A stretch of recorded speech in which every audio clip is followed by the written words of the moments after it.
Good morning students. जैसा कि आपको पता है कि हमारा कक्षा 12 का खनिज व ऊर्जा संसाधन वाला पाठ चल रहा था। उसी पाठ में आज हम आगे कोयले के बारे में पढ़ेंगे कि कोयला जो है उसका निर्माण कैसे हुआ, कोयले के प्रकार कैसे हैं और भारत में हम कोयले के वितरण के बारे में पढ़ेंगे। ये प्रश्न परीक्षा की दृष्टि से अत्यंत ही महत्वपूर्ण है, इसलिए इस प्रश्न को जरूर याद करें। ठीक है, आइए वीडियो शुरू करते हैं। कोयला कोयला जो है वो एक महत्वपूर्ण खनिजों में से एक है। कोयले का प्रयोग किसमें किया जाता है? विद्युत उत्पादन मतलब बिजली बनाने में कोयले का प्रयोग होता है। इसके अलावा लौह अयस्क को गलाने में इसका प्रयोग किया जाता है। मैंने बताया था जब हम लोहे को जब हम खानों से निकालते हैं तो वो किसके रूप में मिलता है? अयस्क के रूप में।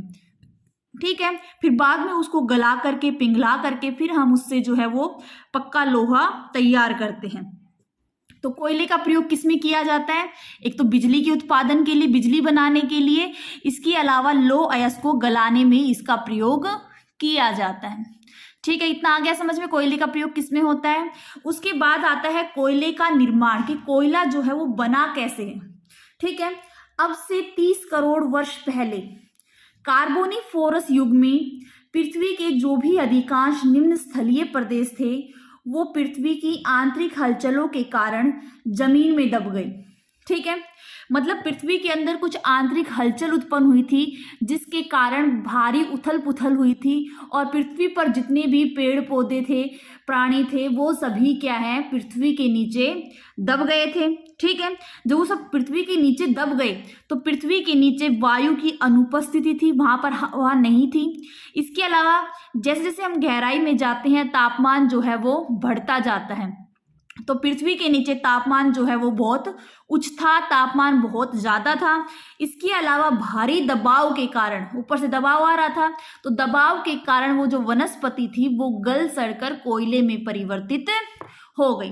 समझ में आया? मतलब 30 करोड़ वर्ष पहले एक युग था जिसको हम कार्बोनिफेरस युग बोलते हैं। उस समय पृथ्वी में कुछ आंतरिक हलचलें उत्पन्न हुई जिसके कारण जितने भी पेड़ पौधे जीव जंतु थे वो सारे पृथ्वी के नीचे दब गए। ठीक है, और पृथ्वी के नीचे उच्च तापमान के कारण और दबाव के कारण वो गल सड़कर कोयले में परिवर्तित हो गए। ठीक है, कोयले का निर्माण आ गया समझ में। आगे चलते हैं। कोयले के प्रकार। कोयला जो है वो कई प्रकार का होता है। ठीक है, कार्बन के अंश के आधार पर हमने कोयले के 4 प्रकार बताए हैं। ठीक है, पहला प्रकार है एंथ्रासाइट कोयला। ठीक है, जो एंथ्रासाइट कोयला है वो सबसे उत्तम श्रेणी का कोयला होता है, सबसे अच्छा कोयला होता है ये। ठीक है, इसमें कार्बन की मात्रा 90 से 96% होती है। ठीक है, मतलब इसमें जो कोयला होता है उसके अंदर कार्बन कितना होता है? 90 से 96%। ये जो 4 प्रकार बताए गए हैं ये कार्बन की मात्रा के आधार पर ही हैं। कार्बन की मात्रा जिस कोयले में ज़्यादा होगी वो उतना ही उत्तम श्रेणी का होगा, और कार्बन की मात्रा अगर कम होगी तो वो निम्न श्रेणी का कोयला माना जाएगा। तो इस एंथ्रासाइट कोयले में कार्बन की मात्रा जो है वो ज़्यादा है, इसलिए यह कोयला उत्तम श्रेणी का कोयला होता है। इसके अंदर आर्द्रता न्यूनतम होती है, मतलब इस कोयले के अंदर नमी नहीं होती है, मतलब गीलापन, नमी, आर्द्रता वो जो है नहीं होती है। ठीक है, यह बहुत कम धुआं छोड़ता है। ठीक है, जब हम इस कोयले को जलाते हैं तो ये धुआं नहीं छोड़ता है, अगर छोड़ता है तो बिल्कुल ही मामूली से। ठीक है, और जलने के बाद ये राख भी बहुत कम छोड़ता है। ठीक है, ये सबसे अच्छा कोयला है। इसमें कार्बन भी ज़्यादा है, नमी भी नहीं है, धुआं भी नहीं छोड़ता और राख भी नहीं छोड़ता। ठीक है, तो ये सबसे उत्तम प्रकार का कोयला है। उसके बाद आता है बिटुमिनस प्रकार का कोयला। बिटुमिनस प्रकार का कोयला जो है वो एंथ्रासाइट के बाद सबसे उच्च कोटि का कोयला है। ठीक है, इसमें कार्बन की मात्रा जो है वो कितनी है? 70 से 90% होती है। ठीक है, मतलब उससे तो कम है लेकिन वैसे बहुत ज़्यादा है, 70 से 90% होती है। और इसमें थोड़ा सा अंश नमी का होता है, थोड़ा सा होता है। ठीक है, और ये थोड़ी सी धुआं और थोड़ा सा राख जो है वो भी छोड़ता है। मतलब सबसे उत्तम प्रकार का कोयला है एंथ्रासाइट और उसके बाद नेक्स्ट जो है वो बिटुमिनस प्रकार का कोयला होता है। भारत में सबसे अधिक जो है वो बिटुमिनस प्रकार का कोयला पाया जाता है। ठीक है, नेक्स्ट आता है लिग्नाइट कोयला। लिग्नाइट कोयला किसे कहते हैं, इसकी विशेषताएं देखते हैं। इसको एक तो हम भूरा कोयला कहते हैं क्योंकि ये भूरे कलर का होता है। ठीक है, इस कोयले में कार्बन का अंश जो है वो 45 से 70% तक होता है। ठीक है, मतलब इसमें कार्बन का जो अंश है वो और कम हो गया है। ठीक है, और इसमें आर्द्रता अधिक होती है और यह धुआं भी छोड़ता है और राख भी दोनों छोड़ता है। ठीक है, तो लिग्नाइट जो है ये भी निम्न कोटि का ही कोयला होता है।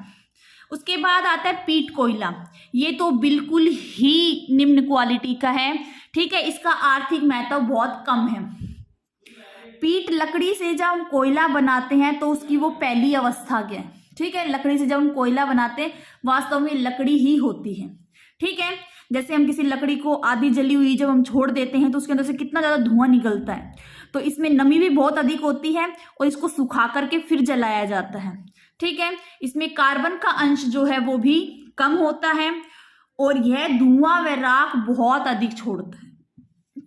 ये सबसे निम्न क्वालिटी का है पीट, बल्कि इसको कोयला ही नहीं माना जाता है, इसको लकड़ी ही मानी जाती है। ठीक है, आगे आता है भारत में कोयले का उत्पादन। मतलब भारत के अंदर जो कोयला है वो कहाँ कहाँ पाया जाता है और किस प्रकार का कोयला पाया जाता है उसके बारे में है। तो कोयला मुख्य रूप से जो है दो भूगर्भीय काल, जैसे अभी मैंने बताया कार्बोनिफोरस काल था, तो उसी तरह से पहले काल होते थे। तो दो कालों की सेल कर्मों में पाया जाता है। सेल मतलब चट्टानों के अंदर। भारत में दो प्रकार के कोयला जो है दो प्रकार की चट्टानों में पाया जाता है। एक तो गोंडवाना काल की चट्टानों में और दूसरा है टर्सरी काल की चट्टानों में। ठीक है, दो प्रकार की चट्टानों में भारत का कोयला मिलता है। जो गोंडवाना कोयला है वो दामोदर नदी घाटी में, सोन नदी घाटी में, महानदी घाटी में और गोदावरी, 4 नदियां हैं उनकी घाटी में ही कोयला पाया जाता है, गोंडवाना कोयला। ठीक है, कौन कौन से में, दामोदर, सोन, महानदी और गोदावरी। ठीक है, तो क्वेश्चन आ सकता है कि गोंडवाना काल का कोयला जो है वो छोटे क्वेश्चन में कहाँ पर मिलता है। उसके बाद आता है टर्सरी कोयला। तो टर्सरी कोयला जो है वो असम, अरुणाचल प्रदेश, मेघालय व नागालैंड में पाया जाता है। ठीक है, तो यहाँ पर ये दोनों क्वेश्चन ही बहुत इंपॉर्टेंट बनते हैं कि गोंडवाना कोयला कहाँ मिलता है और टर्सरी कोयला जो है वो कहाँ मिलता है। ठीक है, भारत का लगभग अधिकतर कोयला जो है वो गोंडवाना काल का है। ठीक है, अधिकतर कोयला गोंडवाना काल का है। नेक्स्ट आगे आता है भारत में कोयला सबसे अधिक कौन से राज्य में उत्पादित किया जाता है। यहाँ पर छोटे क्वेश्चन बनते हैं ये कुछ। ठीक है, भारत में कोयला जो है वो सबसे अधिक झारखंड राज्य में उत्पादित किया जाता है। सबसे अधिक कोयला झारखंड राज्य के अंदर। इसके अलावा जो भारत का 80% कोयला है वो कौन से प्रकार का है, बिटुमिनस प्रकार का। अभी मैंने 4 प्रकार बताए हैं, एंथ्रासाइट, बिटुमिनस, लिग्नाइट और पीट। तो हमारा सेकंड नंबर वाला जो कोयला है वो प्रकार वाला कोयला हमारे देश में सबसे अधिक मिलता है। ठीक है, झरिया झारखंड के अंदर है, ये कोयले की खान है झरिया।